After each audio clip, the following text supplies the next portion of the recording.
प्यारे साथियों, आज की ये जो हमारी क्लास है इसमें हम लोग हमारा जो प्रतिशतता टॉपिक है, प्रतिशतता टॉपिक से जो हमारा परीक्षा में फेल पास पर आधारित प्रश्न होता है उन्हीं प्रश्नों को आज की क्लास में हम सॉल्व करने वाले हैं।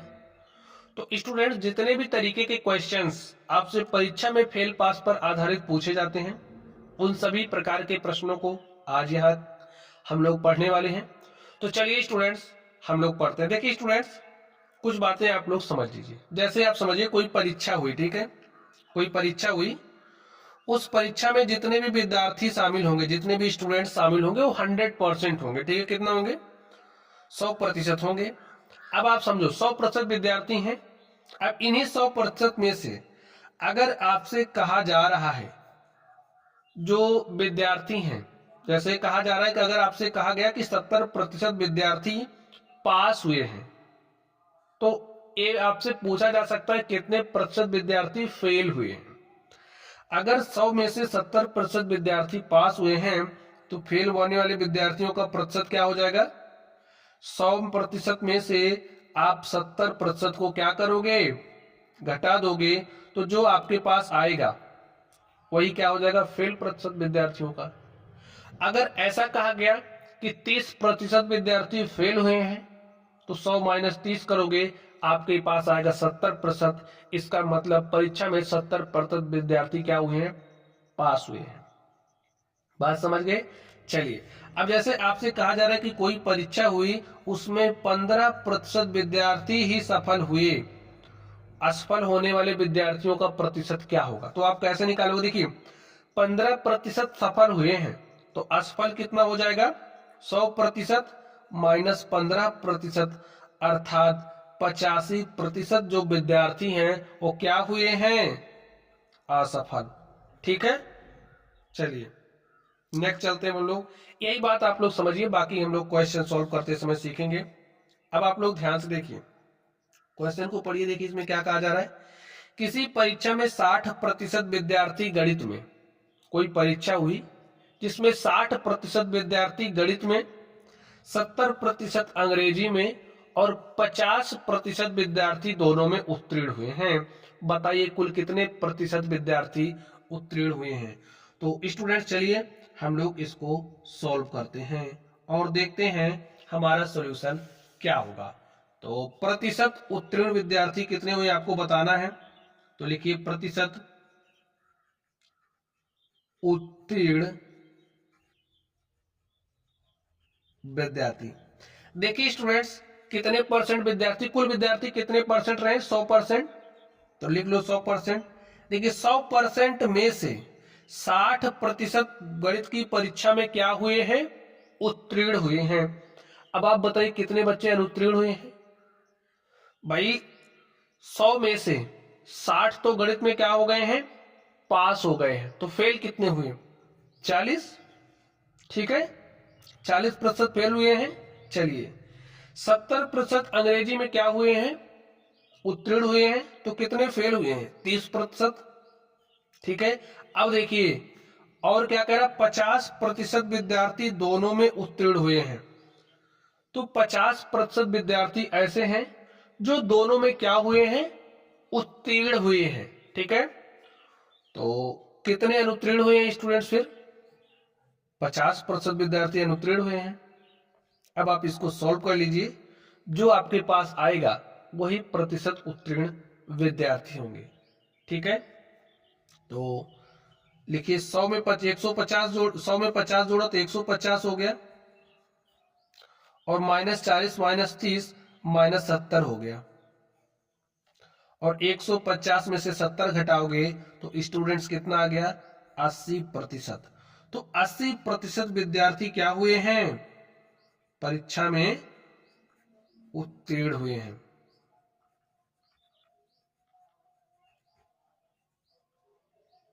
और स्टूडेंट, जब भी आपके पास इस तरीके का प्रश्न आएगा, इसको सॉल्व करने के लिए आप लोग किस फॉर्मूले का इस्तेमाल करोगे? चलिए वो फॉर्मूला मैं आपको लिख देता हूं। देखिए, अगर कोई परीक्षा हुई, जैसे उसमें 2 सब्जेक्ट्स हैं, जैसे यहां पर था, तो एक विषय में उत्तीर्ण जो भी प्रतिशत है आपको दिया गया है, दूसरे विषय में उत्तीर्ण प्रतिशत आपको दिया गया है और साथ में दोनों विषयों में उत्तीर्ण प्रतिशत आपको दिया गया है। तो फॉर्मूला क्या होगा, ध्यान से देखिए, प्रतिशत उत्तीर्ण विद्यार्थी इज इक्वल टू क्या हो जाएगा, 100। ठीक है, प्रतिशत में ये 100% माइनस, ठीक है, एक विषय में देखिए आपको उत्तीर्ण प्रतिशत दिया गया है तो उससे आप कितने बच्चे अनुत्तीर्ण हुए हैं इसको आप निकाल सकते हो। ठीक है, तो लिखिए एक विषय में अनुत्तीर्ण, एक विषय में अनुत्तीर्ण प्रतिशत माइनस दूसरे विषय में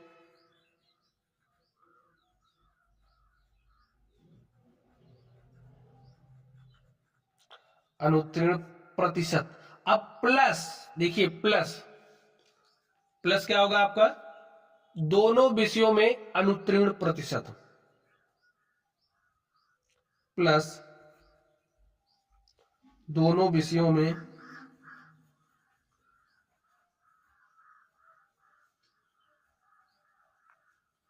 अनुत्तीर्ण प्रतिशत।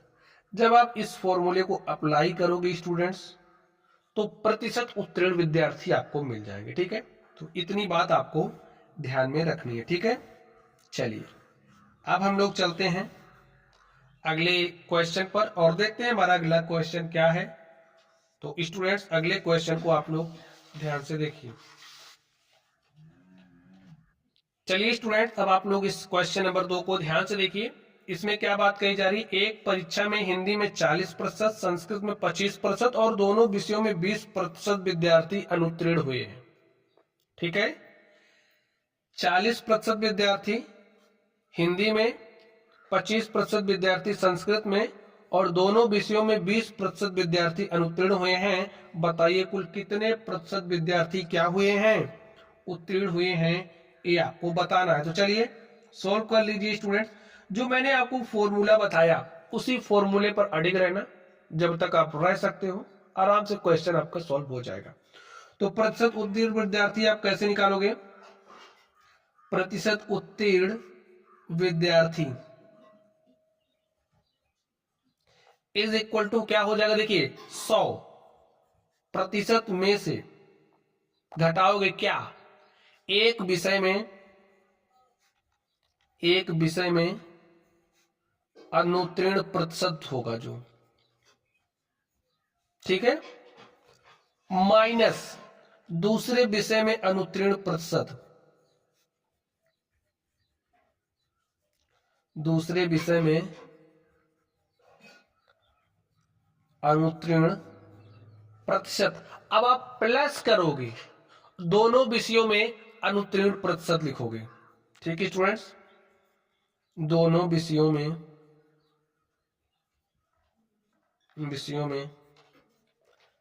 अनुत्तीर्ण प्रतिशत।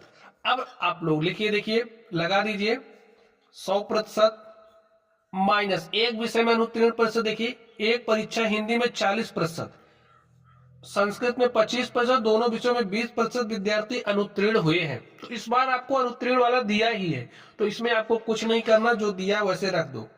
40% माइनस 25% प्लस 20%। और स्टूडेंट्स इसको आप सॉल्व करो। देखिए 100 में से 40 घटाया तो 60 बचा, 60 में से आप 25 घटाइए, देखिए कितना बचेगा, 60 में से 25 घटाओगे तो 35 बचेगा। ठीक है, और 35 20 कितना हो जाएगा, 55। 55% विद्यार्थी क्या हुए हैं, उत्तीर्ण हुए। देखिए फॉर्मूला अप्लाई करने से क्वेश्चन आपका आसानी से सॉल्व हो जा रहा है और फॉर्मूला भी बहुत कठिन नहीं है, तो आप फॉर्मूला याद रखिए। अभी बाकी के सवाल को बिना फॉर्मूले के सॉल्व करेंगे, ठीक है, कॉन्सेप्ट से। तो आप फॉर्मूला आसान है तो फॉर्मूला ही सीखिए। चलिए अगले क्वेश्चन पर चलते हैं और देखते हैं हमारा अगला क्वेश्चन क्या है। तो स्टूडेंट अगले क्वेश्चन को आप ध्यान से देखिए, क्वेश्चन नंबर 3। इसमें क्या बात कही जा रही है, हिंदी की परीक्षा में 2 प्रश्न पत्र थे। प्रथम प्रश्न पत्र में 75% छात्र तथा द्वितीय प्रश्न पत्र में 55% छात्र उत्तीर्ण हुए हैं, जबकि दोनों प्रश्न पत्रों में 35% छात्र अनुत्तीर्ण रहे। कुल कितने प्रतिशत छात्र अनुत्तीर्ण हुए हैं? आपको क्या निकालना है? कुल कितने प्रतिशत छात्र अनुत्तीर्ण हुए हैं। स्टूडेंट्स, आप प्रतिशत उत्तीर्ण निकाल लीजिए, उसके बाद कितने बच्चे अनुत्तीर्ण हुए हैं उसको आप आराम से निकाल ले जाओगे। तो जो फॉर्मूला है उसमें कोई चेंज नहीं करना, पहले आप कितने प्रतिशत विद्यार्थी उत्तीर्ण हुए हैं इसको निकालिए। लिखिए सॉल्यूशन, प्रतिशत उत्तीर्ण विद्यार्थी। ठीक है, लिखिए 100% में से घटाते हैं। प्रथम प्रश्न पत्र में 75% छात्र और द्वितीय में 55% छात्र उत्तीर्ण हुए हैं। देखिए 75% बच्चे उत्तीर्ण मतलब पास हुए हैं, तो कितने फेल हुए हैं? 25%। लिख दो यहां पर, ठीक है, माइनस 55% छात्र उत्तीर्ण हुए, तो कितने अनुत्तीर्ण हुए हैं? 100 माइनस 55 अर्थात 45%। ठीक है, अब देखिए दोनों प्रश्न पत्रों में 35% छात्र अनुत्तीर्ण रहे हैं, तो यहां पर आपको अनुत्तीर्ण ही चाहिए, तो 35% दिया है। सॉल्व कर लीजिए इसको आप। देखिए 100 में 35 जोड़ा तो हो गया 135, 45 5 50 20 70। ठीक है, सॉल्व करिए। 5 में से 0 घटाया तो 5 आया, और यहां पर 13 में से 7 घटाया तो 6 आया। तो स्टूडेंट्स 65% छात्र उत्तीर्ण हुए हैं। ठीक है, तो कितने प्रतिशत छात्र अनुत्तीर्ण हुए इसको निकालिए। लिखिए अनुत्तीर्ण प्रतिशत, प्रतिशत अनुत्तीर्ण विद्यार्थी। देखिए 65% स्टूडेंट्स उत्तीर्ण हुए हैं, तो कितने अनुत्तीर्ण हुए हैं? 100% माइनस 65% बराबर क्या आ जाएगा? 35%। अगर 65% पास हुए हैं तो फेल कितने हुए? 35%। ठीक है, यही आपका आंसर हो गया। चलिए अब हम लोग चलते हैं अगले क्वेश्चन पर और देखते हैं हमारा अगला क्वेश्चन क्या है। तो स्टूडेंट्स अगले क्वेश्चन को आप ध्यान से देखिए, इसमें क्या कहा जा रहा है। किसी परीक्षा में गणित में 60% लड़के, विज्ञान में 65% लड़के उत्तीर्ण हुए, जबकि दोनों विषयों में कुल 30% लड़के अनुत्तीर्ण हुए। यदि एक परीक्षा में कुल 600 लड़के बैठे हों तो कुल कितने लड़के उत्तीर्ण हुए, हमें ये बताना है। तो चलिए हम लोग सॉल्व करते हैं। तो सबसे पहले हम लोग ये निकाल लेते हैं कि कितने प्रतिशत बच्चे उत्तीर्ण हुए हैं। ठीक है, प्रतिशत उत्तीर्ण विद्यार्थी। अब देखिए 60% लड़के, गणित में 65% लड़के, विज्ञान में उत्तीर्ण हुए हैं, तो 100% माइनस फॉर्मूले में क्या होता है? एक विषय में अनुत्तीर्ण प्रतिशत, तो उत्तीर्ण 60 हुए हैं, अनुत्तीर्ण कितने होंगे? 40। इसी तरीके से यहां पर अनुत्तीर्ण कितना परसेंट होगा? 35, जबकि दोनों विषयों में कुल कितने लड़के अनुत्तीर्ण हुए? 30। इसको सॉल्व करिए। 130 या फिर माइनस 35 प्लस 30, माइनस 5 आ गया, और माइनस 5 माइनस 45 माइनस 40 माइनस 45 हो गया। ठीक है, और 100 में से 45 घटाओगे स्टूडेंट्स, क्या आ गया? 55% विद्यार्थी क्या हुए हैं? उत्तीर्ण हुए हैं। अब देखिए आपसे कह क्या रहा था, कह क्या रहा है, यदि परीक्षा में कुल 600 लड़के बैठे हों, यानी कि देखिए आपने किसको लेकर के सॉल्व किया कि जो आपकी परीक्षा हुई उसमें 100% विद्यार्थी हैं, और यहां पर क्या कह रहा है? 600 लड़के, तो जो आपका 100% है वो बराबर किसके? 600 के। समझ गए? तो 1% किसके बराबर हो जाएगा? देखिए 100 यहां भेजिए, भाग के साथ आया, 100 यहाँ आया, भाग के साथ हो गया, तो यहां से आपको क्या मिला, 1% बराबर मत क्या है, 6 लड़के के बराबर। 1% का मतलब 6 लड़का। अब क्या कह रहा था देखिए, तो कुल कितने लड़के उत्तीर्ण हुए। भाई 55% लड़के उत्तीर्ण हुए हैं। 1% का मतलब 6 लड़का है, तो 55% का मतलब क्या हो जाएगा, 55 गुणे में 6, 6 पंचे 30 के शून्य हासिल 3, 6 पंचे 30, 3 33। तो स्टूडेंट्स 330 लड़के क्या हुए हैं, उत्तीर्ण हुए हैं। समझ गए। चलिए अगले क्वेश्चन पर चलते हैं और देखते हैं अगला क्वेश्चन स्टूडेंट्स क्या है। तो इस तरीके से हमारा जो टाइप ए था वो हो गया है। चलिए अब हम लोग अगले टाइप पर चलते हैं और देखते हैं अगला टाइप क्या है। तो स्टूडेंट्स आप लोग ध्यान से देखिए, टाइप बी, इसमें क्या कह रहा है, किसी परीक्षा में एक लड़का 40% तथा दूसरा लड़का 45% अंक प्राप्त करता है। ठीक है, कोई परीक्षा हुई जिसमें एक लड़का 40% अंक प्राप्त कर रहा है और दूसरा लड़का 45% अंक प्राप्त कर रहा है। दोनों लड़के उत्तीर्ण होने के लिए आवश्यक न्यूनतम अंक से क्रमशः 35-60 अंक अधिक पाते हैं। परीक्षा का पूर्णांक ज्ञात कीजिए। तो स्टूडेंट्स हमें क्या बताना है, परीक्षा का पूर्णांक ज्ञात करना है। अब स्टूडेंट्स कुछ बातें आपको समझनी पड़ेगी, ध्यान से देखिए। जैसे आप समझो कि आपने कोई परीक्षा दी और वो जो परीक्षा थी उसका पूर्णांक कितना था, 100 नंबर का था। जैसे एक न्यूनतम अंक होता है, एक निर्धारित अंक होता है कि अगर आपने 33 नंबर प्राप्त कर लिया, ठीक है, 100 में से अगर आपने 33 प्राप्त किया तो आप क्या हो, पास हो। यही बात होती है। अब इसमें देखिए क्या कह, न्यूनतम अंक यही है आपका, ठीक है, पास होने के लिए जो न्यूनतम अंक आपको चाहिए वो आपका 33 है। इसके लिए 100 में से जैसे निर्धारित होगा। अब इसके लिए क्या निर्धारित है यहाँ पर आपको देखना पड़ेगा।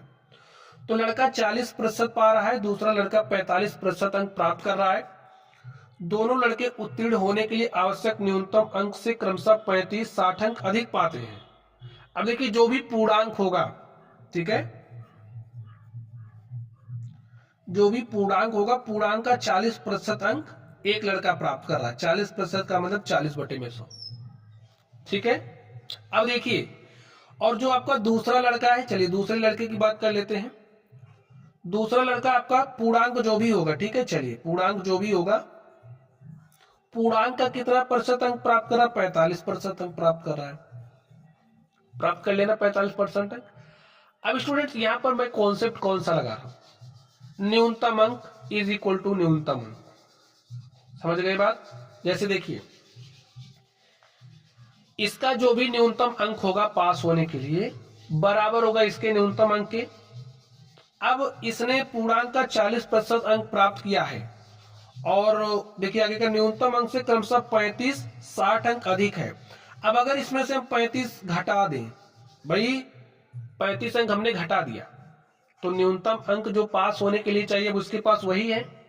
यहां पर ध्यान से देखिए, इसने पूर्णांक का 45% अंक प्राप्त किया और ये जो पूर्णांक से 45% अंक है ना, ये न्यूनतम से 60 अंक अधिक है, तो 60 को घटा दो, न्यूनतम अंक पे ही आ गया है ना, तो बस अब आप इसको हल कर लो। न्यूनतम अंक इज इक्वल टू न्यूनतम अंक। समझ गए। चलिए इसको सॉल्व कर लेते हैं। 10 चौके 40, ठीक है, और 10 दाम 100। तो हमारे पास देखिए 2 दूनी 4, 2 पंचे 10। ये जो पूर्णांक है स्टूडेंट, पूर्णांक को हम मान लेते हैं क्या है, x है, ताकि लिखने में सुविधा रहे। माना पूर्णांक क्या है, x है। तो यहां पर हमारे पास क्या हो गया, 2 गुणे में x, 2x बटे में 5 माइनस 35 इज इक्वल टू, पूर्णांक को हमने x माना है। चलिए इसको सॉल्व करते हैं। 5 9 45, ठीक है, और 5 20 में 100, तो पूर्णांक यहां पर 9x हो जाएगा बटे में 20 माइनस 60। चलिए आगे देखते हैं। इस 2x को इधर भेजिए, तो 9x 20, इसको मैंने इधर भेजा तो यहां पर क्या होगा, 2x बटे में 5। इस माइनस 60 को इधर लेकर के आया, प्लस 60 माइनस 35। सॉल्व कर लीजिए आप इसको। चलिए 60 में से 35 घटा, देखिए 10 में से 5 गया 5 और 5 में से 3 गया, क्या आ गया 2। यहाँ पर देखिए, यहाँ पर हर में 20 है, यहाँ पर 5 है, अगर ऊपर नीचे 4 से गुणा कर दे तो हर बराबर हो जाएगा। तो मैंने यही काम कर दिया। तो 9x बटे में 20, 2 चौके 8x बटे में 20। देखिए 9x में से 8x घटा लिया तो हमारे पास क्या है, x बटे में 20 इज इक्वल टू क्या हो गया 25। और हमें x का मान निकालना है तो x को यहीं रहने दो, 20 यहाँ भाग के साथ है, यहाँ आएगा गुणे के साथ, हो जाएगा 25 गुणे में 20। तो x बराबर क्या हो जाएगा 25 शून्य शून्य, 25 दूनी 50 और प्यारे साथियों देखिए x बराबर हमारे पास 500 आ गया। अब x था क्या, देखिए मैंने x को पूर्णांक माना है तो हमारा जो पूर्णांक x है वो 500 आ गया। ये आपका क्या हो गया, आंसर हो गया। अब आप बताइए कितना आसान था, केवल आपको कॉन्सेप्ट पता होना चाहिए, ठीक है। तो मैंने कॉन्सेप्ट क्या लगा दिया, चलिए यहां पर लिख देता हूं, न्यूनतम अंक इज इक्वल टू न्यूनतम अंक। चलिए अब हम लोग चलते हैं अगले क्वेश्चन पर और देखते हैं अगला क्वेश्चन क्या है। तो स्टूडेंट्स अगले क्वेश्चन को आप ध्यान से देखिए। एक परीक्षा में राम 30% अंक प्राप्त करके 30 अंकों से फेल हो जाता है। 30% अंक प्राप्त कर 30 अंकों से फेल हो जा रहा है। अब स्टूडेंट्स उसका जो भी पूर्णांक होगा, ठीक है, जो भी पूर्णांक होगा, चलिए आगे पढ़ लेते हैं क्वेश्चन को। जबकि श्याम 35% अंक प्राप्त करके 80 अंकों से फेल हो जाता है, परीक्षा का पूर्णांक ज्ञात कीजिए। तो स्टूडेंट्स हम मान लेते हैं, ठीक है, माना परीक्षा का पूर्णांक क्या है, x है। अब स्टूडेंट सोचो, राम, ये जो व्यक्ति है राम 30% अंक प्राप्त करके क्या हो रहा है, 30 अंकों से फेल हो रहा है। जो भी पूर्णांक होगा, पूर्णांक हमने मान लिया x है, x का इसने 30% अंक प्राप्त कर लिया है। और जब x का 30% अंक प्राप्त कर रहा है, कितने अंक से फेल हो रहा है, 30 अंक से। तो स्टूडेंट इसे आप 30 अंक दे दो ताकि ये पास हो जाए, ठीक है। हमने इसे 30 अंक दे दिया, ये पास हो गया। आगे देखिए क्या बात हो रही है, जबकि श्याम पूर्णांक जो भी होगा इसका, उसका 35% अंक क्या कर रहा है, प्राप्त कर रहा है। और 35% अंक प्राप्त करने के बाद 80 अंक से फेल हो जाए, यानी कि अगर 80 और पा जाता तो ये भी पास हो जाता। तो भाई इसको भी आप 80 नंबर दे ही दो। तो मैंने दे दिया, ठीक है। चलिए अब कॉन्सेप्ट क्या बन गया, 30 अंक दे करके मैंने इसको पास करा दिया, 80 नंबर दे करके इसको भी मैंने क्या करा दिया, पास करा दिया। तो यानी कि कॉन्सेप्ट हमारा क्या है, पास बराबर पास, यानी कि इसको भी पास करवा दिया, इसको भी पास करवा दिया। देखिए स्टूडेंट इसमें भी वही काम किया गया कि न्यूनतम अंक पा रहा था तो बंदा पास हो जा रहा था। तो कॉन्सेप्ट तो आपका यही है, पास बराबर पास।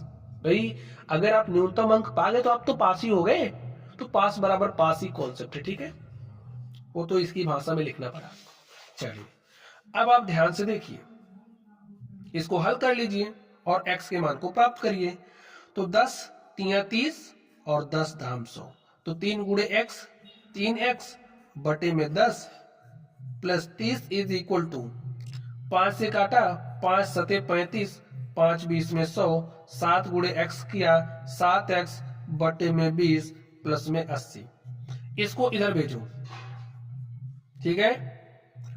तो 7x बटे में 20 और ये इधर आया तो माइनस 3x बटे में 10। ये जो प्लस 80 है इसको इधर, ये प्लस 80 इधर भेजो, क्या हो गया माइनस 80 प्लस में 30, ठीक है। सॉल्व करिए, ऊपर नीचे 2 से गुणा कर दो, कर दिया क्योंकि हर बराबर करना है। तो यहां पर 7x बटे में 20 माइनस 2 तिया 6x बटे में 20 माइनस 80 प्लस 50 और प्लस 30, तो कितना हो जाएगा आपके पास माइनस 50, ठीक है। तो 7x में से 6x घटाया, आपके पास x आया, x बटे में 20 और यहां पर क्या आ गया माइनस 50। इस 20 को इधर भेज दो तो x इज इक्वल टू क्या हो जाएगा माइनस 50 गुणे में 20 और स्टूडेंट 20 शून्य शून्य 20 25 100। तो आपके पास माइनस 100 आया। देखिए स्टूडेंट्स जो भी आपका पूर्णांक होगा वो ऋणात्मक नहीं होता है, तो यहाँ पर ऋण चिन्ह आने का कोई मतलब नहीं है, ठीक है। आपका जो भी पूर्णांक होगा वो ऋणात्मक नहीं होता है, पूर्णांक ऋणात्मक नहीं हो सकता। तो यहां पर ऋण चिन्ह का कोई मतलब नहीं है, लिख दीजिए पूर्णांक ऋणात्मक नहीं होता है। इसलिए जो भी आपका होगा x वो क्या हो जाएगा, 1000 होगा। तो जो आपका पूर्णांक है वो कितना है, 1000, और स्टूडेंट्स यही आपका क्या हो गया, आंसर हो गया। तो आपसे पूर्णांक ही पूछा गया था, हमने पूर्णांक को निकाल लिया। ठीक है, चलिए अब हम लोग चलते हैं अगले क्वेश्चन पर और देखते हैं हमारा अगला क्वेश्चन क्या है। तो स्टूडेंट्स डायरेक्ट कॉन्सेप्ट मैं आपको सिखा दूं, इस पर डायरेक्ट कॉन्सेप्ट मैं आपको सिखा दूं। ठीक है, डायरेक्ट कॉन्सेप्ट क्या होगा आप लोग सोचो। देखिए आप हल करके आ रहे हो तो यहां पर आपको मिल क्या रहा है, जैसे आपने इसको सॉल्व किया तो यहां पर आपको मिला क्या, ध्यान से देखो। देखिए क्वेश्चन सॉल्व करके मैं आपको सिखाऊं तब ज्यादा समझ पाओगे। तो क्वेश्चन नंबर 3 आप लोग ध्यान से देखिए। जैसे सीता है 40% अंक प्राप्त करती है और गीता 30% अंक प्राप्त करती है। ठीक है, सीता के प्राप्तांक पास होने के लिए आवश्यक न्यूनतम अंक से 56 अधिक है। ठीक है, जो भी न्यूनतम अंक होगा उससे 56 अधिक है, और गीता के प्राप्तांक 24 कम है। यानी कि अगर गीता 24 पा जाती तो पास हो जाती, और सीता का 56 नंबर अगर कम हो कर देते तो भी ये पास पर ही होती। ठीक है, तो कॉन्सेप्ट क्या अप्लाई होगा, पास बराबर पास। ठीक है, अब जैसे देखिए ये जो सीता है कितना अंक प्राप्त करे, 40%। न्यूनतम अंक से कितना अधिक है, ध्यान से देखिए, जो भी न्यूनतम अंक है ये कितना अधिक है, 56 अधिक है। तो 56 इसको कम कर दो, अब इसका न्यूनतम अंक पे आ गई, अर्थात ये पास हो गई। ठीक है, और ये जो गीता है एक, अब स्टूडेंट देखिए ये जो गीता है वो कितना प्रतिशत अंक प्राप्त करे, 30%। अब अगर ये 24, देखिए जो प्राप्तांक है ये 30% प्राप्तांक है, तो प्राप्तांक से कितना कम है, 24 कम है, सॉरी न्यूनतम अंक से कितना कम है, 24 कम है। प्राप्तांक जो है 24 कम है। अगर ये 24 और पा जाती तो क्या होता बताइए, पास हो जाती ना।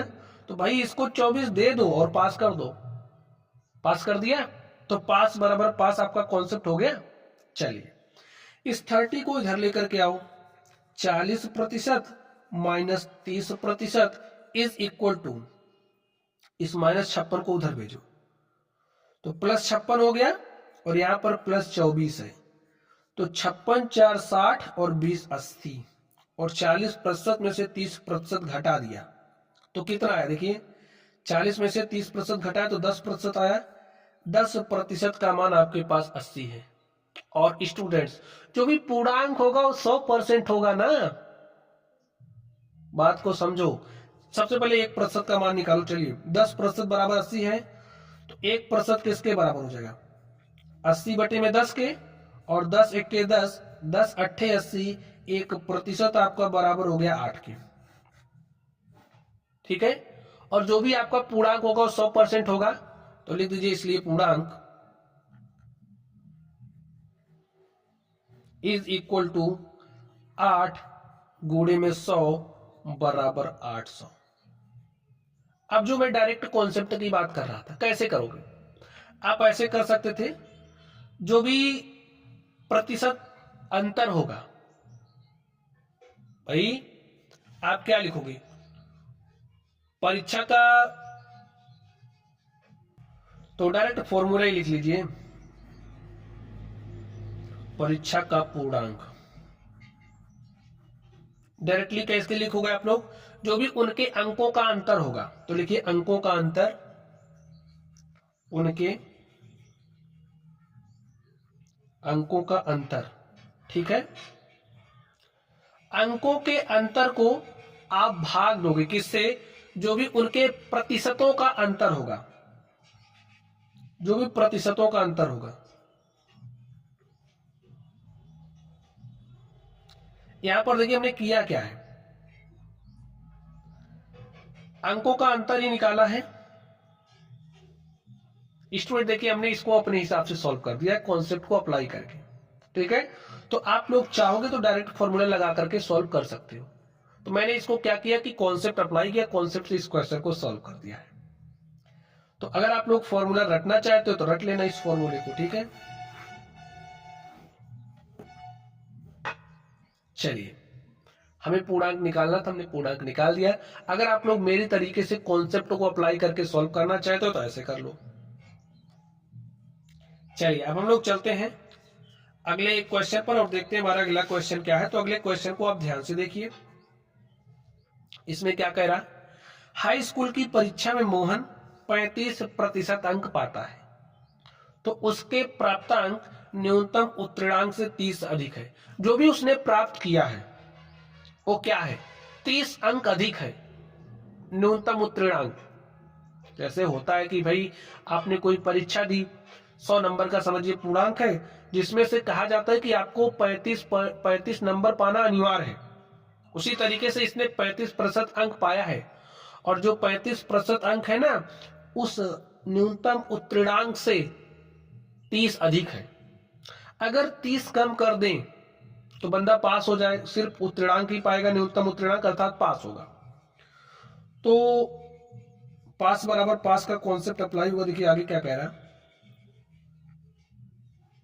हाँ ठीक है, पास बराबर पास का कॉन्सेप्ट आप अप्लाई करिए।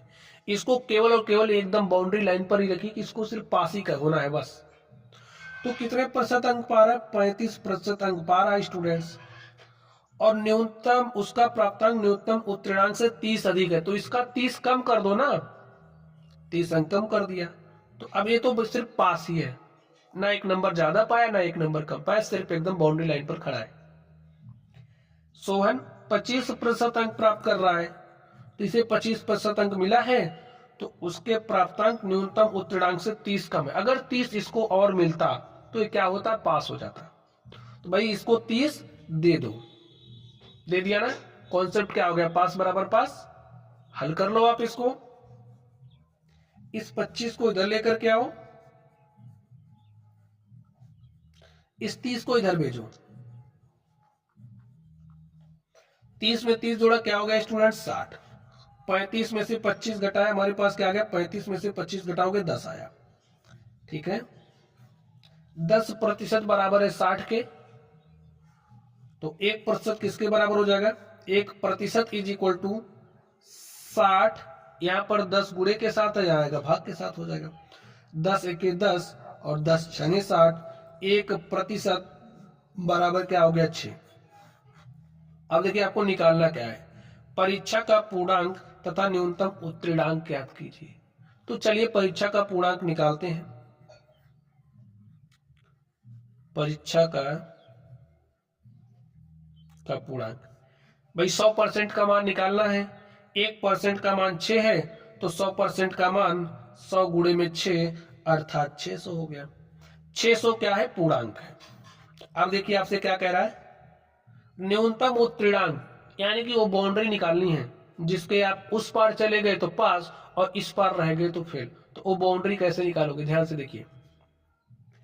किसी एक को पकड़ लो, मोहन 35% अंक प्राप्त कर रहा है तो 600 का 35% अंक किसने प्राप्त किया, मोहन ने, और प्राप्तांक उत्तीर्णांक से कितना अधिक है, 30 अधिक है। तो जब आप देखिए जो भी पाया है जब उसमें से आप 30 कम कर दोगे तो आपको न्यूनतम उत्तीर्णांक मिल जाएगा, ठीक है। लिख दीजिए न्यूनतम उत्तीर्णांक बराबर, सॉल्व कर लीजिए, देखिए 6 पंचे 30 के शून्य हासिल 3 और 6 त्रिक 18 3 21 माइनस 30, 210 में से 30 घटाओगे तो 180 अंक आ गया। तो न्यूनतम उत्तीर्णांक क्या है स्टूडेंट, 180। समझ गए, 180 पा गए तो पास हो, 181 पा गए तो भी पास हो, अगर आप 179 पा गए तो फेल हो गए। यानी कि अगर इसके इस पार हो तो पास, इस पार तो फेल। समझ गए, यानी कि पास होने के लिए इतना अंक तो चाहिए चाहिए। चलिए तो इस तरीके से जो हमारा क्वेश्चन था हमने इसको भी हल कर लिया है। तो चलिए स्टूडेंट्स, अब हम लोग चलते हैं अगले टाइप पर और देखते हैं हमारा अगला टाइप क्या है, टाइप सी। आप लोग ध्यान से देखिए इसमें क्या कह रहा। क्वेश्चन सॉल्व करते हैं, क्वेश्चन के माध्यम से कॉन्सेप्ट आप सीख जाओगे। एक परीक्षा में 78% लड़के उत्तीर्ण हुए। कितने प्रतिशत लड़के उत्तीर्ण हुए? 78%। यदि 110 लड़के अनुत्तीर्ण हुए हों तो ज्ञात कीजिए कि परीक्षा में कुल कितने लड़के सम्मिलित हुए। यानी कि समझिए कोई परीक्षा है, ठीक है, कोई परीक्षा हो रही है, इसमें लड़के बैठे हैं, परीक्षा में 78% लड़के उत्तीर्ण हुए हैं। अब देखो 78% बच्चे पास हुए हैं तो कितने फेल हुए हैं भाई? 100 माइनस 78 अर्थात 22%। समझ गए? तो लिख लीजिए प्रतिशत उत्तीर्ण कितना है? 78 है, तो प्रतिशत अनुत्तीर्ण निकाल लीजिए।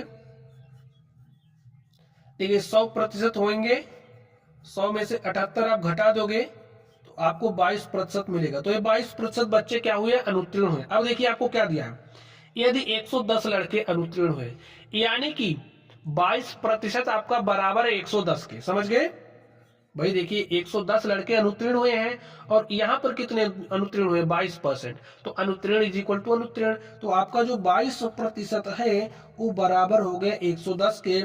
22 एक के 22, 22 पंचे 110, 1% इज इक्वल टू स्टूडेंट्स क्या आ गया?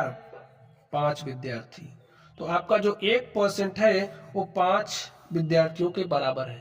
अब क्या कह रहा, तो ज्ञात कीजिए कि परीक्षा में कुल कितने लड़के सम्मिलित हुए। अब स्टूडेंट्स 110 तो अनुत्तीर्ण हुए हैं, 78 आपके क्या हुए? उत्तीर्ण हुए हैं। तो 1% का मान 5 है, तो 78% का मान क्या हो जाएगा? 78 गुणे में 5, 5 अटे 40 के शून्य हासिल 4 और 5 सते 35 और 35 4 क्या हो जाएगा? 39। ठीक है, 390 बच्चे क्या हुए? सफल हुए हैं। 390 सफल हुए हैं, 110 असफल हुए हैं, तो टोटल क्या हो जाएगा? तो 390 प्लस 110 जोड़ लो, 0 9 1 10 के शून्य हासिल 1, 3 में 1 जोड़ा 4 1 5। देखिए 500 विद्यार्थी। अब या फिर 1% इज इक्वल टू 5 विद्यार्थी, तो परीक्षा में 100% विद्यार्थी शामिल हुए हैं, तो 1% का मान 5 है, तो आप डायरेक्टली यहां से निकाल सकते थे 100% इज इक्वल टू क्या हो जाएगा? 100 गुणे में 5 अर्थात 500 विद्यार्थी। तो टोटल आप ऐसे भी निकाल सकते थे, तो जो भी आपको सुलभ लगे। ठीक है, चलिए अब हम लोग चलते हैं अगले क्वेश्चन पर और देखते हैं हमारा अगला क्वेश्चन क्या है। तो स्टूडेंट्स अगले क्वेश्चन को आप ध्यान से देखिए, इसमें क्या बात कही जा रही है। किसी परीक्षा में 500 लड़के और 300 लड़कियां सम्मिलित हुई। कोई परीक्षा हो रही है जिसमें बालक 500 है, बालिकाएं 300 है। यदि लड़के 70% तथा लड़कियां भी 70% उत्तीर्ण हुई हो तो कुल कितने परीक्षार्थी अनुत्तीर्ण हुए हैं। अब देखिए आपसे क्या पूछा जा रहा है, कुल कितने परीक्षार्थी अनुत्तीर्ण हुए हैं, यानी कि लड़के कितनी अनुत्तीर्ण और लड़कियां दोनों को मिला करके। अब देखिए कुल 500 थे, तो उत्तीर्ण लड़के निकाल लो कितने उत्तीर्ण हुए हैं 500 में से। चलिए, या फिर अनुत्तीर्ण का पूछ रहा है ना, अनुत्तीर्ण निकालते हैं। ठीक है, अनुत्तीर्ण लड़कों की संख्या। अब देखिए 500 लड़के हैं, यदि लड़के 70% उत्तीर्ण हुए हैं, भाई 500 का 70% बच्चे उत्तीर्ण हुए हैं, तो 30% बच्चे अनुत्तीर्ण हुए हैं ना। तो अनुत्तीर्ण विद्यार्थी कैसे निकालोगे भाई? 70% उत्तीर्ण हुए हैं तो 30% अनुत्तीर्ण हुए हैं, तो 500 का 30% निकाल लो। 30 पंचे क्या हो गया? 150। 150 लड़के आपके क्या हुए हैं? अनुत्तीर्ण हुए हैं। चलिए लड़कियों का निकाल लीजिए। अनुत्तीर्ण लड़कियों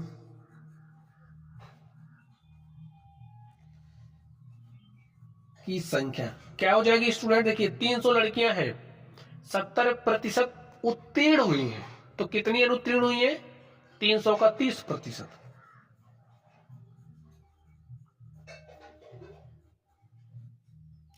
30 तिया कितना हो गया 90।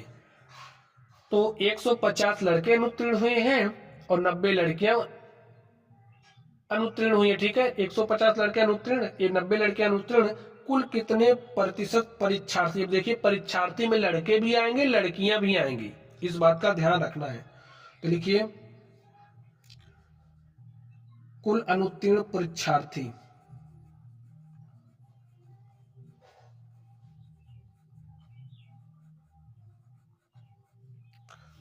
देखिए 150 प्लस 90, तो 0 में 0 जोड़ा 0, 5 9 14 के 4 हासिल 1 1 1 2, 240 परीक्षार्थी क्या हुए अनुत्तीर्ण हुए। अब देखिए आपसे पूछा क्या जा रहा है उस बात पर ध्यान दीजिए, कुल कितने प्रतिशत परीक्षार्थी अनुत्तीर्ण हुए। देखिए तो प्रतिशत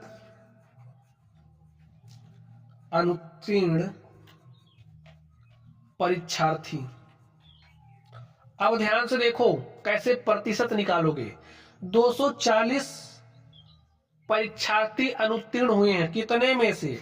अब ध्यान से देखो यहां पर आपने परीक्षार्थियों अनुत्तीर्ण परीक्षार्थियों की संख्या लिखी है, कितने कुल परीक्षार्थी थे 500 लड़के और 300 लड़कियां, कुल परीक्षार्थी 800 थे। ठीक है, तो कितने में से 800 में से, तो 100 में से कितना, ऐसे निकालते हैं। ठीक है, बात समझ गए लैंग्वेज। 0 से 0 कटा, 8 के 8, 8 त्रिक 24, 8 शून्य शून्य, तो प्यारे साथियों 30% परीक्षार्थी अनुत्तीर्ण हुए हैं। यही आपका आंसर हो गया। ठीक, चलिए अगले क्वेश्चन पर चलते हैं और देखते हैं हमारा अगला क्वेश्चन क्या है। वो अगले क्वेश्चन को आप ध्यान से देखिए। एक प्रतियोगिता में 12% प्रतियोगी अपात्र घोषित कर दिए गए, 12% अपात्र हो गए, यानी कि वो खेलने के पात्र ही नहीं है। ठीक है, प्रतियोगिता हो रही है, खेले नहीं यार, आवेदन करने वाले, ठीक है, परीक्षा वाले हैं। तो 12% प्रतियोगी अपात्र घोषित कर दिए गए। पात्र प्रतियोगियों में जो भी पात्र होंगे, पात्र प्रतियोगियों में 75% प्रतियोगी सफल हुए। आवेदन करने वाले कुल प्रतियोगियों के कितने प्रतिशत प्रतियोगी सफल हुए। अब इसको कैसे सॉल्व करोगे। देखिए आप मान लो जो भी परीक्षा हुई उसमें आवेदन करने वाले 100 लोग थे। ठीक है, कितने लोग थे 100 लोग।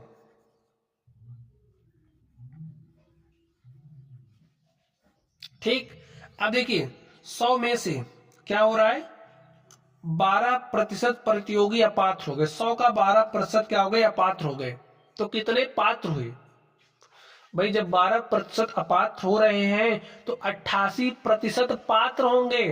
तो 100 का 88%, अपात्र वाले को मैंने हटा दिया, पात्र वाला मैंने यहां लिख लिया। तो लिखा, चलिए तो क्या आ गया आपके पास 88।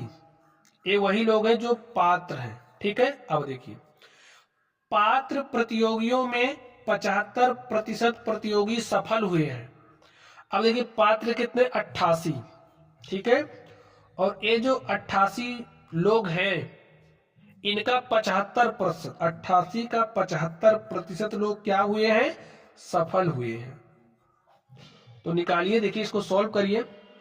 25 तिया 75 और 25 चौके 100 और 4 के 4 और इसको काटा 4 दूनी 8, 4 दूनी 8, 22 तिया 66। तो 66 लोग सफल हुए हैं, यही आपके पास आया।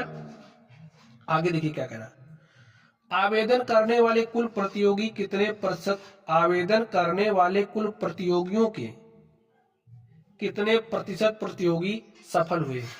तो स्टूडेंट देखिए कितने प्रतिशत विद्यार्थी सफल हुए।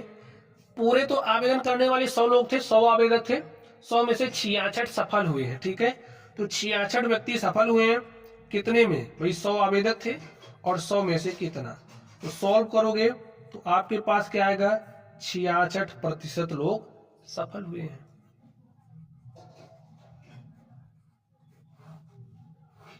यही आपका क्या हो गया, आंसर हो गया।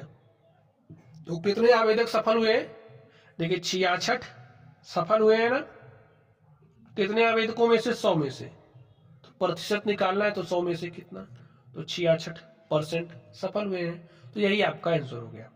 तो स्टूडेंट्स, इस तरीके से परीक्षा में फेल पास पर आधारित प्रश्नों को मैंने सॉल्व किया है और जितना अच्छे तरीके से मैं आपको समझा सकता था उतने अच्छे तरीके से आपको समझाया। ठीक है, तो चलिए आज की क्लास में बस इतना ही। आप लोग पढ़ते रहिए। अगर आपको कोई डाउट हो तो कमेंट बॉक्स में कमेंट कीजिएगा। वीडियो पसंद आई हो तो वीडियो को लाइक करना है, चैनल पर नए हो तो चैनल को सब्सक्राइब कर लेना है। तो चलिए आप लोग पढ़ते रहिए। Thank you.